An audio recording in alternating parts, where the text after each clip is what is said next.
kadib markii halgankii qaraadhay qoomiyadaha iyo shucuubaha Itoobiya xukunka uga tuureen kalitaliyihii dargiga ahaa qoomiyadaha iyo shucuubaha Itoobiya waxay bilaabeen inay ka faa'iideystaan midhihii halganka ururshadii isbeddelka cusub ee lagu diirsaday qoomiyadu waxay heleen axsaab kala duwan oo ujeedada halganka sideeda u fahansan laakiin qoomiyadda Soomaalida Itoobiya oo xilliyadii dargiga cadaadis badani saarnaa waxay ahayd mid ka mid ah qoomiyadii isbeddelka sida ballaaran u soo dhaweeyay sababtuna waxay ahayd inay filayeen waa cusub oo neecawda dimuqraadiyaddu ku leedahay soo dhawow waa barido wanaagsan balse himiladii shacabka beddelkeegii waxaa dhacay in xukunkii deegaanku gacanta u galay niman qaba afkaarihii Soomaali weyn qabyaalad musuq nin jeclaysi iyo isla markaana la waayay xisbi siyaasadeed oo shacabka horumarka u oomanaa wadaantii barwaaqada reer Itoobiya bilaabeen inay si cadaali ah u dhurtaan saamigii Soomaalida u keena iska badaa taas waxay si shakhsinimo u isticmaaleen miisaaniyadii dawladda federaalka ugu tala gashay deegaanka waxaaba ka sii darnaa inay shacabkii u jeelka qabay inay nabad iyo caano ku ladaan inay ugu bedelaan afkaar xag jirnimo ku laran tahay oo horumar la dirira kadib markii la asaasay xisbiga dimuqraadiga shacbiga Soomaalida isla hogaamintii Majaraw haysay waxay ahaayeen kuwo ka sifoobay aragti cidhiidhi ah dulsaarnimo iyo nabaddiidnimo iyo sidoo kale kooxaysi taasina waxay keentay in ururka nabaddiidka UBO uu xubin ka ahaado qaab dhismeedka dawliga oo shaagii la roga baayihiin kuwa dhinac ka hinjiya hayeeshee waxay xaaladuhu soo socdaanba waxaa la soo gaadhay xilligii dhallinyaradii isbeddel doonka ahayd ee madaxa la soo kacday waxaana ka sifayntii qaab dhismeedka ee shakhsiyaadkii ku sifoobay nabaddiidnimada iyo dulsaarnimada ay bilaabantay xilligaasi ka sifayntaasi waxay ilbaabada u furtay in la helo xisbi si dhab ah u hogaamin karaa dawladda deegaanka Soomaalida Itoobiya hanan kara kalsoonida shacabka siyaasad cad oo xisbinimada alifi kara jihooyin iyo tilmaamo doorana qorshahooda ula iman kara shacabka muddada dheer ka dhursugaya xisbi ka waraabiya maaxda iyo biyaha xareedda ah ee mar hore ay bilaabeen reer Itoobiya inay ka faa'iideystaan xisbigaasina waa xisbiga magaciisu yahay xisbiga dimuqraadiga shacbiga Soomaalida Itoobiya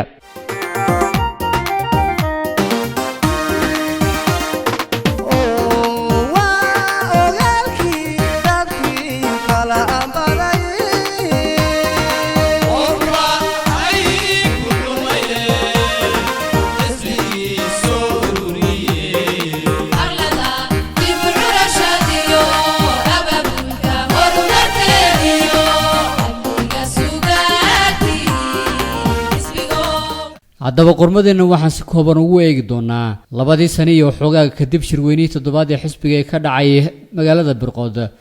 guulihii ugu waaweynaa ee xisbiga ka soo hooyay dhanka horumarinta iyo weliba jihaynta dawladda xisbiga dimuqraadiga shacbiga Soomaalida Itoobiya waxa uu mudnaanta koowaad ilaa iyo afraad u qaatay sanooyinkii la soo dhaafay waa horumarinta biyaha haddaba waxaa la soo iibiyay riigaga qodaceelasha dhaadheer oo gacan weyn ka geystay in deegaanka laga fuliyo ceelal dhaadheer oo hadda ka hor aan lagu riyoon jirin in deegaanka laga fuliyo waxaa xoogga la saaray daraasaadka biyaha iyadoo la helay natiijooyin taariikhi ah oo biyo looga helay goobo lagu yaqaan biyo la'aan sidii banki habaar waalide oo magaciisa loo bedelay duco waalid waxaa kaloo lagu guuleystay qodaalka ceelasha abid lagu qodo kuwii ugu dhaadheeraa deegaanka sida Xarshin Marsin iyo waliba Yoocale waxa kaloo la qaatay istiraatiijiyadda biyo ururinta xoogga la saaraya qodaalka biyo xidhannada iyo waliba baraagooyinka mashaariicaha biyo gelinta magaalooyinka oo ah 9 mashruuc 4 sano ka hor hadda waxay marayaan 25 mashruuc ceelasha dhaadheer oo 4 sano ka hor ahaa 80 ceel haatan waxay marayaan 230 ceel iyadoo qaarkoodna weli dhismo hawshoodu ay socoto tirada biyo xidhannada oo 4 sano ka hor ahaa 4 hadda waxay marayaan 20 biyo xidheen iyadoo 7 ay socoto hawshoodu tirada barkada oo 4 sano ka hor ahaa 550 ayaa hadda waxay marayaan 1600 oo barkadood iyadoo 680 kalena gacanta lagu hayo isla markaana waliba ay socdaan kuwii sanad miisaaniyadka 2007 oo dhagmaan degmooyinka laga fulinayo iyadoo la adeegsanayo satellite-ka iyo farsamooyinka casriga waxa 4 sano ugu dambeysay la sameeyay 140 daraasadood oo lagu ogaanayay biyaha dhulka hoostiisa halka 4 sano ka hor ay hayeen 60 daraasadood oo kaliya waxa daboolka biyaha nadiifta ee magaalooyinka la gaarsiiyay 75% waxa daboolka biyaha nadiifta ee miigana la gaarsiiyay 62% mashruuca biyo gelinta ee magaalada Jijjiga oo 20 sano ugu dambeeyay xisbiga dimuqraadiga shacbiga Soomaalida Itoobiya wuxuu jiha cad u qaatay in si kama dambaysa loo soo gabagabeeyay mashruucan magaalada Jijigana ay hesho biyo rasmi ah oo habeen iyo dhaar shacabku ay heli karaan. taasina waxay suurto gelisay in xisbigu ku guuleystay in mashruucaasi guud ahaanba la soo gabagabeeyo waqti xadarkan ay socoto in la isku rakibo tuumbooyinka ceelasha biyaha ka soo qaaday ee mara bartamaha magaalada Jijiga gaar ahaan jidka wadnaha u ah iyo waliba kuwa xaafadaha kala duwan si gudbinaya.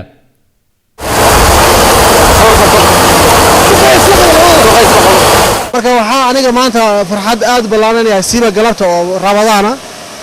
in aan garab istaagnahay biyo socda oo waxa weeyaan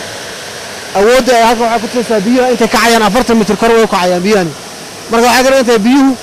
meel kasta oo la geeyay inay galayaan magaalada Jijigana hadda magaalada soo koraysa samarkaana dabaqyo iyo waxa weeyaan dhismayaal aad badan laga sameeyo dhismayaashaas oo u baahan yihiin biyo awood loo fuula magaalada isticmaalkeeduna biyo la'aan muddo badan ay soo ahayd in maanta biyihii magaalada Jijigana ay dhamaadaan waa wax aad lagu farxo ilaahay mahadi baan leeyahay ilaahay baan ugu mahadcelinaynaa lagu simay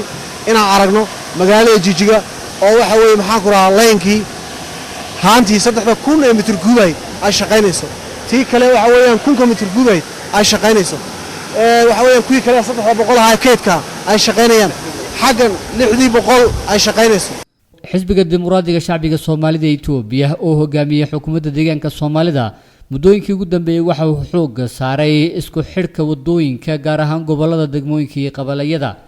waxaa markii ugu horeysay la soo iibiyay qalabka wadooyinka ee kala duwan iyadoo la aasaasay shirkadda horumarinta jidadka. waxaa kaloo shirkaddan loo soo iibiyay qalabka noocyadiisa kala duwan ilaa iyo kuwa sameeya wadooyinka laamiyada.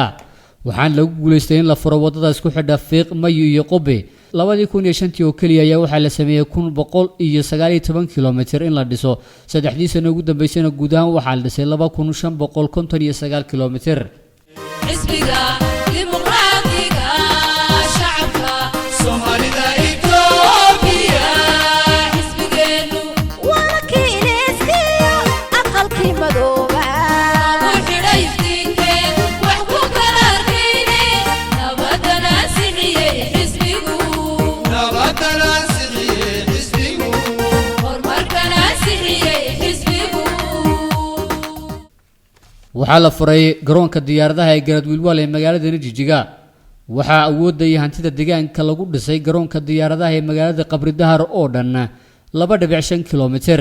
waxaana socdaa dhismaha terminalka garoonka Qabri Dahar.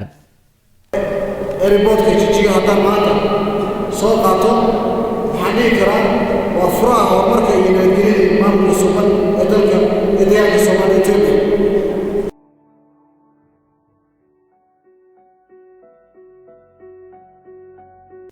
horumarinta isgaarsiintu waxay ka mid tahay furayaasha ugu muhiimsan ee hirgeliya kobaca dhaqaale ee degdega ah ee dalkeenu ku tallaabsaday. sanadkii 2005 waxaa lagu guuleystay in la gaarsiiyo 23.76 milyan oo ah telefoonka gacanta ee mobilka loo yaqaano iyo 790 kun oo telefoonka line-ka ah halka deegaanka Soomaalida uu koodtaas ka helay 1.5 milyan oo mobilka gacanta looga adeegsadaa. dhibaatooyinkii ka jira dhanka networkiga ayaa guud ahaan lagu guuleystay iyadoo dhawaana la soo gabagabayn doono mashaariic waaweyn oo dhanka teknoolajiyadda casriga oo lagu rakibayo deegaanka. mashaariicaha mobilka ee deegaanka ka socda si deegaanka oo dhan loo wada gaarsiiyo ayaa waxaa laga sameeyay 186 anteeno oo laba site kala ah Jijigana site oo 94 iyo Bale site oo 92. guud ahaan waxa isku dheeyeen 140 anteeno. degmooyinka deegaanka Soomaalida ee hela adeega mobilka waxay dheeyeen 58. quwadda korontaduna maadaama ay tahay mid mar walba aan laga maarmi karin deegaanka Soomaalida waxa adeega leydhka hela 200 oo magaalo tuulo oo quwadda ku shaqeeya biyaha iyadoo kuwa kalena ay ku shaqeeyaan generatorka. waxaa la dhaadhiciyay qaab dhismeedka shirkadda oo 10 degmo cusub lagu daray si looga jawaabo baahida shacabka ee dhinaca adeeg bixinta.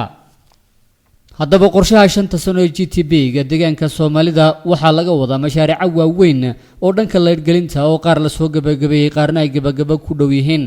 mashruuca la soo gabagabeeyay waqti xaadirkan laga faa'iideystay waxaa ka mid ah Rafiiq oo 132 kV oo sanadkii 2005 dabayaaqadii xadhiga laga jaray isla markaana hawshiisu ay si wanaagsan uga socoto magaalada Fiiq iyo nawaaxigeeda lana qorsheynayo in degmooyinka uu ka kooban yahay gobolka Nagob loo wada geliyo. mashruucan aan maanta xadhiga ka jarnay magaalada Fiiq awoodiisuna tahay 132 kV wuxuu wax ka qaban doonaa dhinaca horumarka gaar ahaan dhinaca dhaqaalaha dhinaca arrimaha bulshada dhinaca nabadgelyada dhinaca warshadaha kobcina dhaqaale mashruucan waa mashruuc wanaagiisa iyo saamaynta uu ku yeelanayo isbeddelka aan lagu soo koobi karayn halkan sidaas awgeed waxaan mahad ballaaran u celinaynaa marka u horeysa ilaaha suurto geliyay in mashruucani uu sidaa u qabsoomo halkana maanta aan xariga kaga jirno mashruuca leergelinta malkaa wakana raytu goday oo 230 kV ayaa boqolkiiba 98 la soo gabagabeeyay mashruuca leergelinta ee jigjiga dhagax buur oo 132 kV ayaa la soo gabagabeeyay boqolkiiba 45 sidoo kale goday iyo qabri dahar oo 132 kV ayaa la soo gabagabeeyay boqolkiiba 20 marka laga hadlayo barnaamijka gaarsiinta adeega leydhka ama loo yaqaan Universal Electrification Access Program ee qorshaha 5 sano in la gaarsiiyo boqolkiiba 75 ayaa deegaanka Soomaalida waxa laga qorsheeyay in laga hirgeliyo 368 qabale waxa lagu guuleystay 106 qabale taas oo u dhiganta boqolkiiba 25 si loo dhameystiro qorshaha boqolkiiba 50 hadhay waxa socda sanadkii 2006 in 138 qabale la gaarsiiyo leydhka halka 2007 xulista qabaleyada 128 kale laga wado iyadoo 15 shirkadood oo yaryar loo dhisay lagana taageerayo kuwaas dhanka maaliyadda iyo waliba tababarada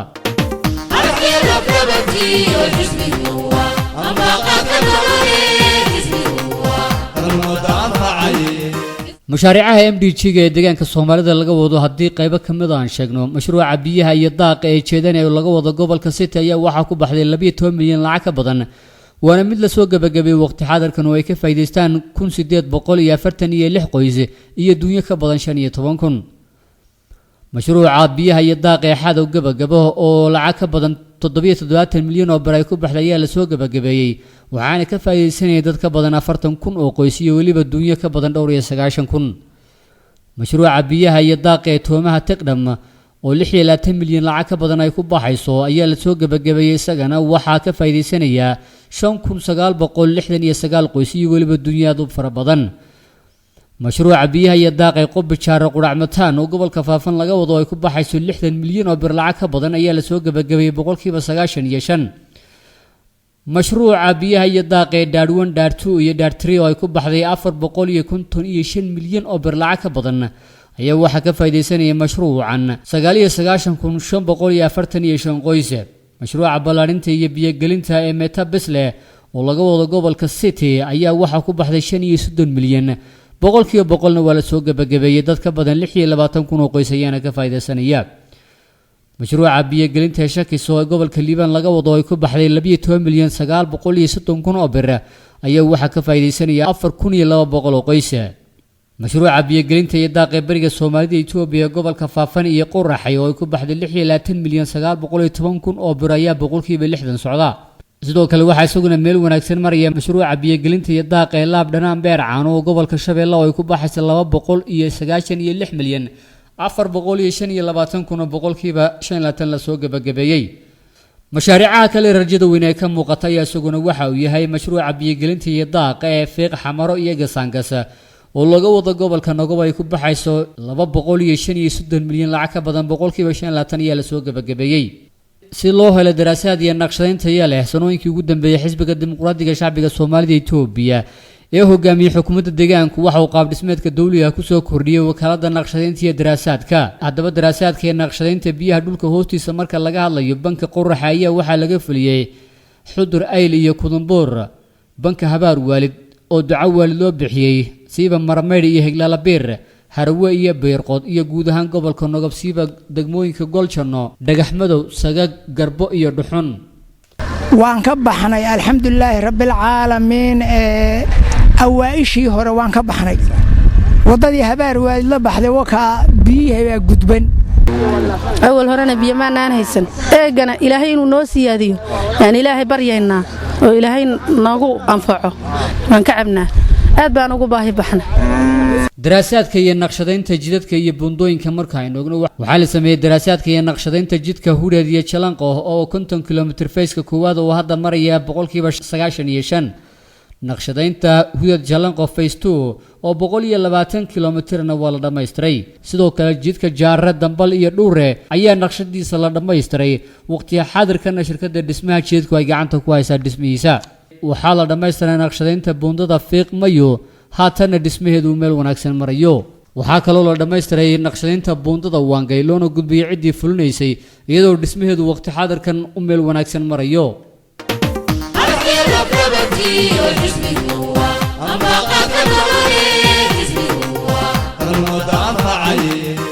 dhinaca xoolaha iyo beeraha maadaama bulshada Soomaalida Itoobiya ku dhaqan 85% in ka badan ay tahay xoolo dhaqato noloshooda dhaqaalana uu yahay mid ku xidhan xoolaha sida darteed ayaa xisbiga dimuqraadiga shacbiga Soomaalida Itoobiya sidii kheyraadka deegaanka looga faa'iideysan lahaa iyadoo wax soo saarka beeraha lagu larayo lana abuurayo bulsho xoolo dhaqata beeraleyda haddaba dhanka xoolaha haddii aanu ku hormarno adeega caafimaadka xoolaha oo ahaa mid hooseeya xilliyadii hore ayaa la gaarsiiyay 75%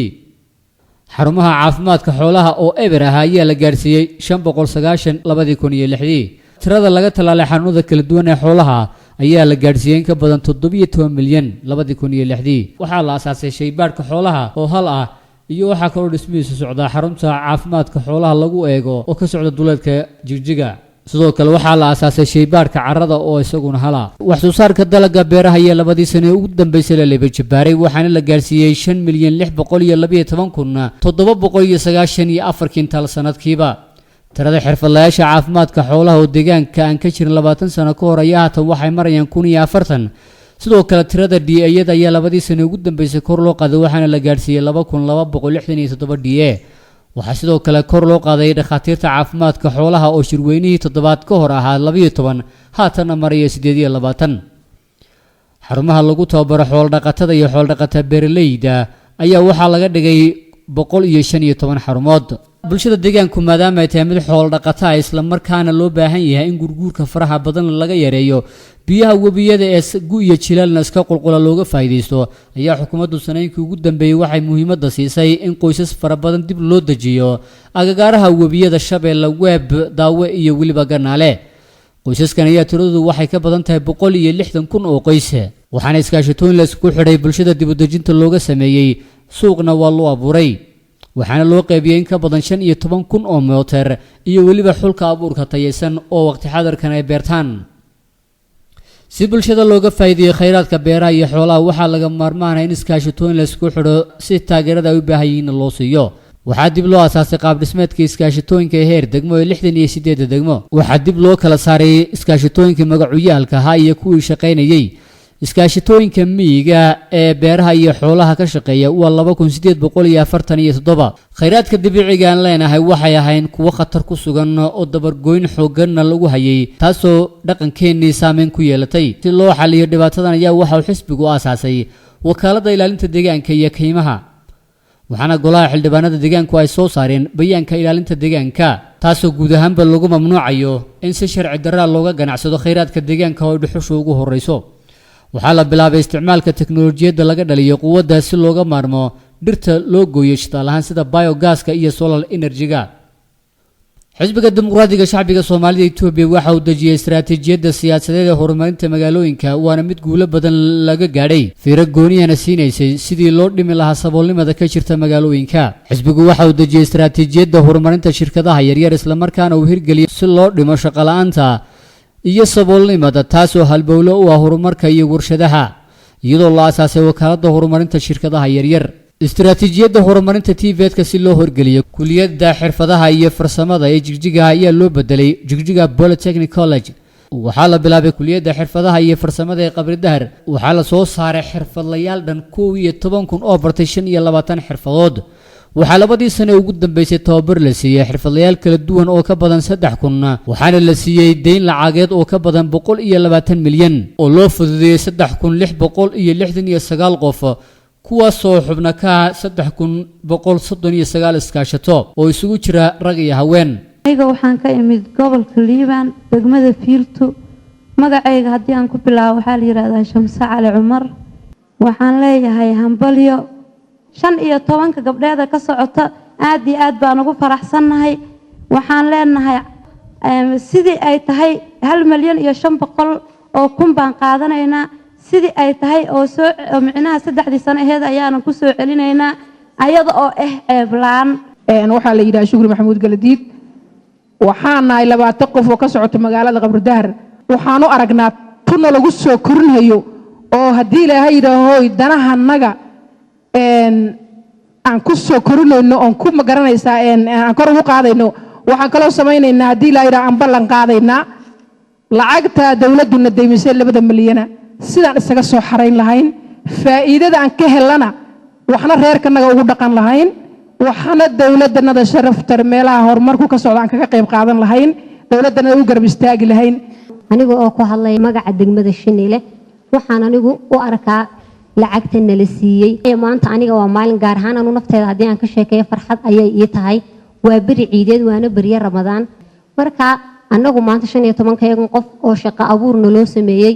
oo maxaydanay horumarna la gaarsiiyay waa haween guryaha jiifay oo daranyeysna oo masaakiin laha oo agoon aha oo maanta la soo garab qabtay oo la taakuleeyay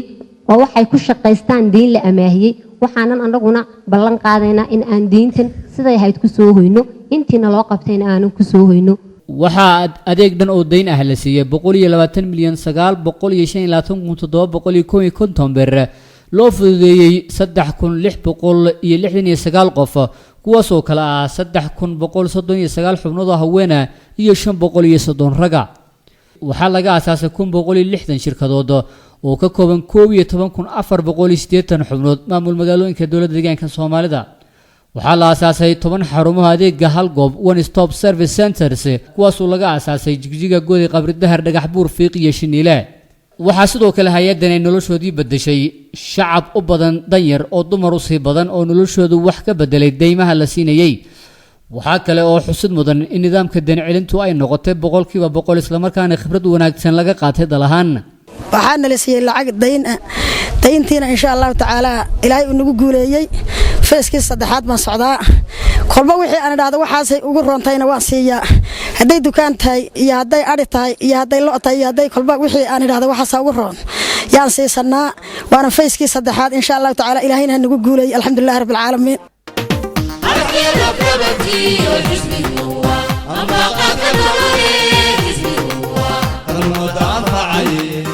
waxaa labadii sano iyo barkii ka dambeeyay shirweynihii toddobaad ee xisbiga dimuqraadiga shacbiga Soomaalida Itoobiya magaalooyinka deegaanka loo sameeyay qorshaha 14 magaalo waxaa fursado shaqo loo abuuray 25,706 qof kuwaas oo looga abuuray qaybaha dhismaha cobblestone-ka adeegyada dawladda beeraha magaalada dharka iyo tolmaha iyo waliba mashaariicaha dawladda shirkadaha yaryar ee ka qayb qaadanaya barnaamijyada horumareed ee la dhisay waxaa kamid ah 15 shirkadood oo loo dhisay barnaamijka la gelinta Universal Electrification Program 15 shirkadaha yaryar oo loo sameeyay sameynta wadooyinka barnaamijka URRA 10 shirkadood oo loo sameeyay biyo gelinta 20 shirkadood oo loo sameeyay dhismaha guryaha 20 shirkadood oo waliba sidoo kale loo sameeyay bilicda iyo nadaafadda magaalooyinka deegaanka Soomaalida Itoobiya adeega bangiyadu waxay ku ahaayeen kuwa ku kooban 4 gobol isla markaana adeegoodu hooseeyo taasoo sababtay miisaaniyadda degmooyinka lagu qaadi jiray gacanta shakhsiyaad iyadoo ay aad u sahlanayd in hantidaas la boobo ama la dhaco waxay gacanta u gali jirtay miisaaniyaddu nabadiid waxaana luusan jiray shakhsiyaad isla markaana musuqmaasuqi jiray dhibaatooyinkaas oo sababay horumar la'aan ay weheliso xasilooni la'aani kadib xisbiga dimuqraadiga shacbiga Soomaalida Itoobiya markuu u kuurgalay xalinta dhibaatadan ayaa waxa uu aasaasay shirkadan iyadoo ujeedooyinka loo aasaasay ay kamid ahaayeen in danyarta deegaanku ay helaan adeega deymaha yaryar in dawladdu miisaaniyadda degmooyinka hay'ad lacageed oo loogu shubo loo helo in adeega xawiladaha lacagaha ay shacabku helaan in adeeg lacageed oo nidaamka maaliyadeed ee muslimka ay helaan shacabka deegaanku hay'adan deynta lacagaha yaryar ee Soomaalida Itoobiya muddo yar gudaheed ayaa waxaa looga sameeyay 20 laamood 20 degmo oo ku kala yaala goobaha hadda ka hor ayna ka jirin adeegyada bangiyadu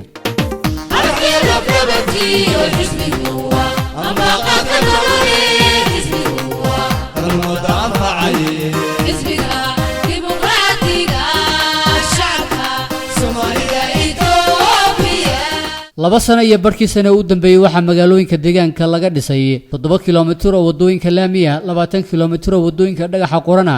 35 kiiloomitir oo shubka biyaha ah 4 suuqaqa magaalooyinka 4 xerada gowraca 40 kilomitir oo leydhka magaalooyinka oo 3 kilomitir ka mid ah ay yihiin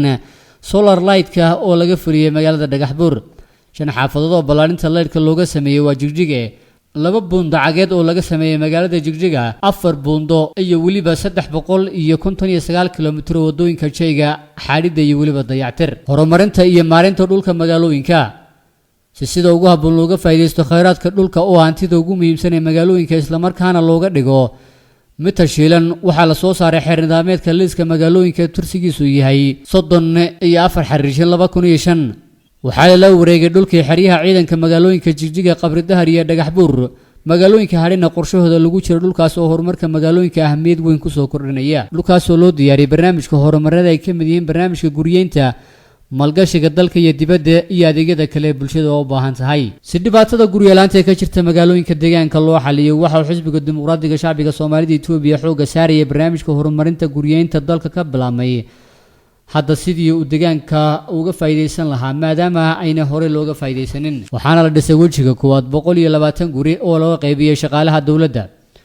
waxaa la dhameystiray 150 guri oo aan nooca danyarta loogu talagalay lana qaybiyay waxaa la bilaabay barnaamij hoosaadka guriyeynta ee iskaashatooyinka iyadoo lagu bilaabay shirkadaha dawladda Kaaramar Hospital iyo wakaalada dakhliga dawladda deegaanka Soomaalida waxaa iyadana diyaar garowga dhameystir loogu jira sidii loo bilaabi lahaa iskaashatooyinka guriyeynta ee qurba joogta waxaa iyana diyaar garowga lagu jira barnaamijka guriyeynta ee kala 19 20 40 kuwaas oo la rabo in shacabka deegaanku ay ka faa'iideystaan waxaa dhul iyo dhiirigelinba loo diyaariyay maalgeliyaasha real estate-ka raba inay magaalooyinka ka hirgeliyaan xisbiga dimuqraadiga shacbiga Soomaalida Itoobiya si xoojinaya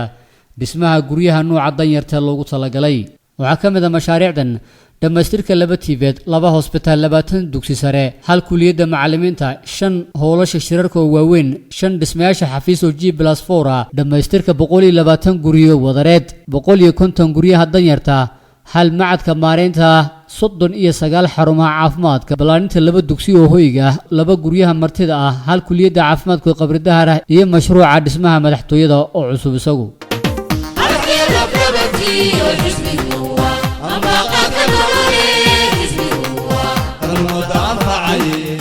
gaadiidka iyo ganacsiga mashruuca dhismaha istaanka magaalada Jigjiga oo 60% maraya mashruuca dhismaha istaanka maamulka magaalada Dhagaxbuur waxa uu maraya 30% mashruuca dhismaha istaanka magaalada Qabri Dahar waxa uu maraya 45% waxa kale oo la wareegay dhulkii laga dhisi lahaa istaanka magaalada Gode oo dhan 12,000 mitir square waxaan la bilaabay dhismihiisii waxa la bixiyay 2098 laysan oo ah kan xaqiijinta kartida wadaha oo casriya waxa la cusboonaysiiyay 5528 laysan oo heerarka kala duwan ah waxaa dugsiyo cusub oo tababarka dirawalnimada laga furay gobolada kala Jarar Qoraxa iyo City waxaa 9 gobol ee deegaanka laga dhisay iskaashatooyinka dawladdu cashuur dhaafka u sameysay si maciishada qiimo jaban ay u gaarsiiyaan bulshada deegaanka waxaa la aasaasay geedi socodka horumarinta warshadaha iyo xafiiska horumarinta magaalooyinka ee dhismaha iyo warshadaha waxaa dhiirigelin dhinaca adeegyada kaabayaasha dhaqaale ee dhulka iyo cashuur dhaafba loo diyaariyay maalgashadayaasha warshadaha labadii sano ee u dambeysay deegaanka waxaa laga hirgeliyay warshadaha kala ah 4 warshadood daqiiqda soo saara 1 warshada saabuunta 3 biyaha sameeya 2 furaashada sameeya 5 furanka sameeya iyo 1 caanaha ah waxaa 4 maamul magaalo loo diyaariyay dhul warshadeed sida uu dhigayo qorshahagaha master plan-ka magaalooyinku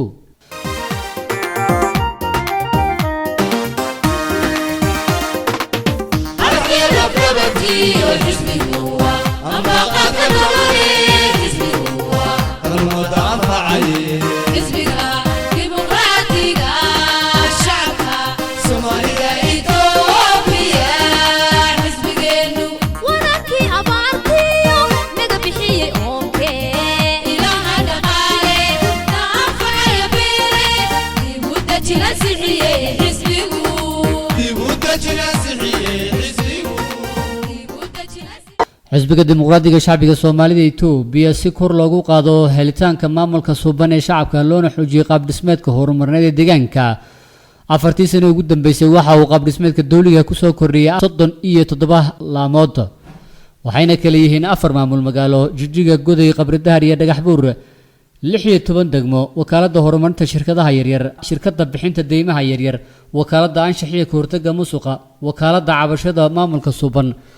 wakaalada naqshadaynta iyo dabagalka mashaariicda wakaaladda horumarinta abuurka xulka iyo calafka xoolaha shirkadda dhismaha jidadka wakaaladda dabagalka cunnada iyo dawooyinka wakaaladda ilaalinta deegaanka xafiiska tababarada xirfadaha iyo farsamada xarunta xaqiijinta tayada xirfadlayaasha xarunta tababarada garsoorka wakaaladda dabagalka xafiisyada dowladda shirkadda iibka iyo adeegyada gaarka ee booliska hay-adda horumarinta soomaalida Itoobiya komishanka xuquuqul insaanka wakaaladda warbaahinta waaxda dabagalka hay-adda nabadgelyada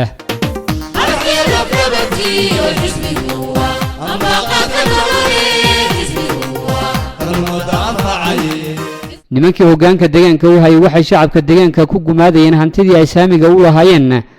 waxayna shacabka u geysteen dil dhac kufsi iyo boob aan loo kala aabayeelaynin waxayna ka geysteen dhibaatooyin kala duwan gobolada deegaanka gaar ahaan nogob faafan jarar quraxay doollo iyo weliba shabeelle waxayna nabadiid koobo shacabkii gobolada ku dhaqnaa ka yeeleen qaar ay dhagaha iyo carabka gacmaha iyo lugaha ka gooyeen qaar ay daldaleen iyo qaar weliba ay u dileen si ka baxsan bani'aadamtinimada si kastaba haatee dhalintiis bedeldoonka ahayd ee majaraha u haysay xisbiga dimuqraadiga shacbiga soomaalida Itoobiya fikradihii cusub ay la yimaadeen waxaa ka mid ah in deegaanku yeesho ciidan u gaar ah oo ka soo dhaxbaxa shacabkii siyaabaha kala duwan loo waxyeeleeyay isla markaana garab iyo gaashaan uga noqda wixii hadimo soo maray nabadiidkii dhibta u geystana ay ka baabi'iyaan una abuuraan jawi neeco udgoon leh oo horumarka iyo noloshaba ku habboon haddaba ciidamada gaarka ee dowladda deegaanka soomaalida Itoobiya muddadii koobnaa uu ka howlgelayay deegaanka soomaalida waxa uu ka dhigay in iska badaa nabadiid ka dhaqdhaqaaqee xitaa aanad arkaynin batuug waxada dahanba horumarka dhan kasta leh ee waxbarashada caafimaadka wadooyinka biyaha leydhka telefoonada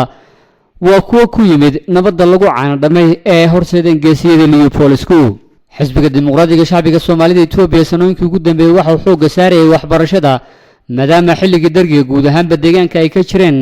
hal dugsi sare iyo weliba 30 elementary waxaan gaadhayn oo carruurtii dargigu ay wax ku baran jireen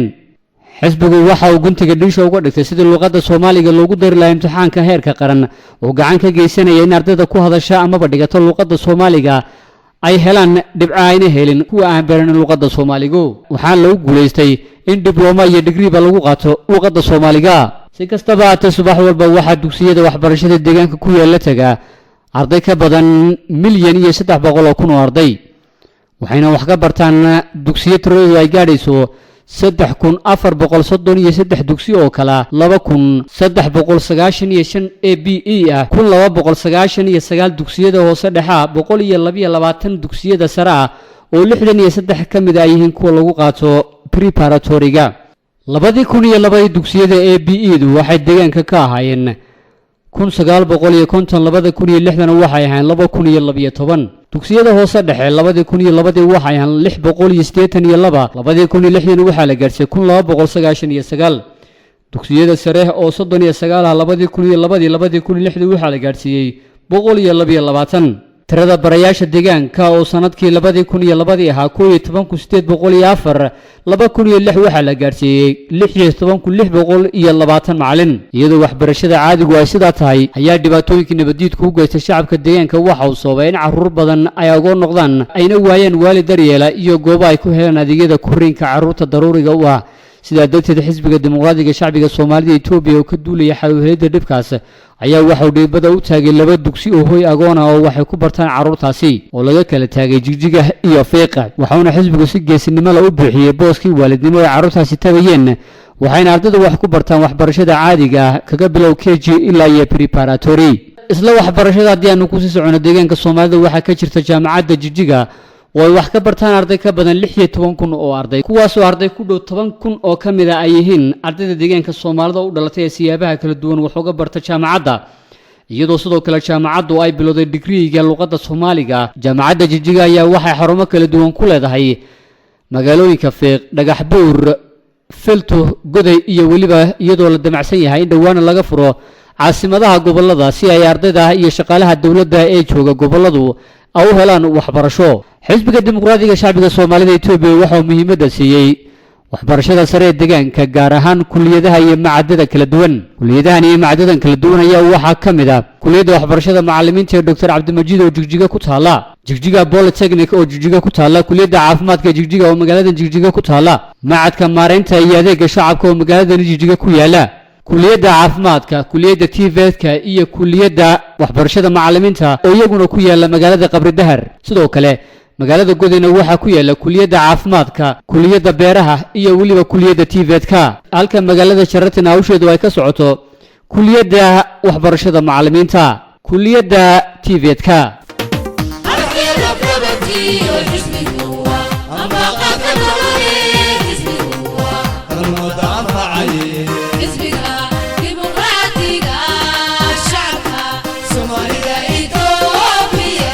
iyadoo la raacayo siyaasadda caafimaadka ee ka hortagga ku salaysan waxa uu xisbigu xoogga saaray gaarsiinta adeegga caafimaadka bulshada xoolo-dhaqatada oo badan waxaa la dejiyay barnaamijka caafimaadka wareega ee mobile health teamka loo yaqaano oo loogu talagalay in bulshadeena reer guuraaga oo gaadhaya 52 kooxood ay hawshaasi fuliyaan waxaa lagu guuleystay 4 sano u dambeysay in la dhiso in ka badan 120 xarumo caafimaad 574 goobaha caafimaadka 5 cusbitaal iyo waliba hal shaybaadh oo heer deegaana dhinaca cududa shaqaalaha xirfadlayaasha caafimaadka waxaa lagu guuleystay dhakhaatiirta deegaanka oo 2002 ahaa 12 in haatan ay yihiin 59 halka xirfadlayaasha kale oo ahaa iyaguna 1811 hadda la gaarsiiyay 5669 halka 300 oo dhakhtar iyo xirfadlayaal kala duwan ay waxbarasho u socoto dhinaca kale si adeegga caafimaadka loo gaarsiiyay dhammaan bulshada ku nool qabalayada waxaa xarumaha caafimaadka badankooda la gaarsiiyay adeegga ambulaasyada la keenay muddooyinkii ugu dambeeyay waxay dhanyihiin 112 waxaana hogaaminta maamulada heerarkooda kala duwan laga mamnuucay isticmaalka ambulaasyada waxaana xubno ka mid ah hogaaminta looga tallaabo qaaday isticmaalkeeda waxaan loo isticmaalo oo kaliya adeegii loogu talagalay taasoo ah jihada cadow qaatay xisbiga dimuqraadiga shacbiga Soomaalida Itoobiya labadii sano ugu dambeeyay xisbiga dimuqraadiga shacbiga Soomaalida Itoobiya waxa uu xoogga saaray in adeegga qaleenka indhaha bulshada deegaanka Soomaalida oo ay si bilaash ku helaan taasoo xukuumaddu ay ku bixisay lacag aad u tiro badan dhakhaatiir kala duwan oo deegaanka u dhashayna hawshan ay gacanta ku hayeen waxaana qaleenkan laga fuliyay qaleenka indhaha laga fuliyay gobolada Qoraxay Nogob Doolo Faafan Afdheer iyo waliba gobolka City waxaana indhaha loo qalay bulsho ka badan 8100 ما شاء الله سفي عم بان وحو أركا قف كست هذا مرض وقبل يوجي سبوان أركا هذا إلهي بما هذا أسقنات دخاتيرتي أنت كفل الله إن إلهي خير هسيو أنا جنا وعاف ما قبنا وأنا نبض قبنا إلهي بان نوكين إلهي بان نقوم هذه إياه ما هذا إلهي إياه إسكال محايا لي حولنا ما أنا لين حوقنا ما أنا لين أنا قلنا لا بان نسامير كدود حبدي هذا مهل كريم تدنا سنة ندعيني شيء سوين دعين كل كان دقيقة ونسد دعين خير الله سي xisbiga dimuqraadiga shacbiga Soomaalida Itoobiya waxa uu muhiimad gaar ah siiyay xiriirka dadweynaha labadii sano ka soo gudubnay 2005 iyo 2006 xisbiga dimuqraadiga shacbiga Soomaalida Itoobiya waxa uu hogaamintiisu socdaal kala duwan oo loo kurgalayo ogaanshaha xaaladda dhabta ay ku sugan shacabka deegaanka ku gala bixisay dal iyo dibadba socdaalada taariikhda galay sanooyinkii ugu dambeeyay xisbiga dimuqraadiga shacbiga Soomaalida Itoobiya oo deegaanka ku sameeyay waxa kamid ah gaar ahaan kuwa gudaha وبقوس كوي لبه أولو كلامري قبل النقب شرر قرحي فافن يوليبا قبل كدولو جاج قوس أو قبل كشنيلا سماوات أولو صامري قبل فافن شرر يدولو نلا يرجع رمي سولو صامري قبل النقب شبيلة أفدر يليبان هرات ريب كوي لبه أولو صو كلامري قبل السيتي نقب شرر يقرحي وحكلو انت درا هبين كدو حدا ديه oo caawis aad u qurux badan oo xariga looga soo jaray ceel ku yaala dooxada dhiyay degmada Yoocale socdaalada dibadda marka aynu weegno sanadkii ugu dambeeyay xisbiga dimuqraadiga shacbiga Soomaalida Itoobiya waxa uu muhiimad gaar ah siiyay in bulshada dibadda xiriir toos ah la yeesho maadaama nabadiidka obo ay shacabka ku jahwareeriyeen been iyo waliba khuraafaad aan soconaynin socdaalada kala duwan ee dhanka dibadda xisbiga dimuqraadiga shacbiga Soomaalida Itoobiya wuxuu ku soo maray dalalka Mareykanka Yurub Carabaha Asia Afrika iyo Australia حزبك ديمقراطيك شعبك Soomaalida Itoobiya حزبكeennu waa kiineskiyo aqalkii madooba wuxuu iftiinkeen wax ku kala arkayne nabadana sixiyay xisbigu horumarkana sixiyay xisbigu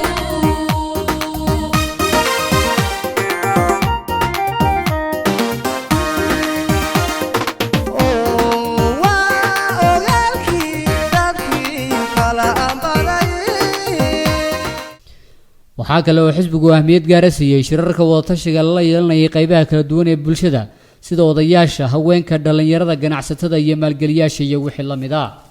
inkastoo xisbiga dimuqraadiga shacbiga Soomaalida Itoobiya sanooyinkii aanu ka soo gudubnay uu hirgeliyay hoosna u dhaadhiciyay siyaasado iyo istiraatiijiyado wax ku ool wax looga bedelayo nolosha bulshada deegaanka